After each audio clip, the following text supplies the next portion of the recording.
അടിമുടി കറുത്ത ബിലാലാണ്, അവരാത്മാവ് വെള്ളാമ്പൽ പൂവാണ്. അബൂബക്കർ സിദ്ദീഖ് അവർ ചെല്ലുന്നു, ഉടനടിമത്വം മോചിപ്പിച്ചെടുക്കുന്നു. നേരിട്ടൊരഗ്നി പരീക്ഷണങ്ങൾ കൽബ് നീറുന്നു ആ കഥ ഓർത്തിടുമ്പോൾ. നെറുകെട്ട ഉമയത്ത് യജമാനൻ ഏറ്റം നരകിപ്പിച്ചു മതം മാറി വരാൻ. പാടി ബിലാൽ എന്ന പൂങ്കുയില് പണ്ട് പാവന ദീനിൻ തേനിശല്.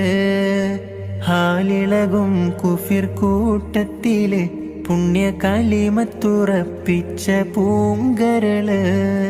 പാടി ബിലാൽ എന്ന പൂങ്കുയില് പണ്ട് പാവന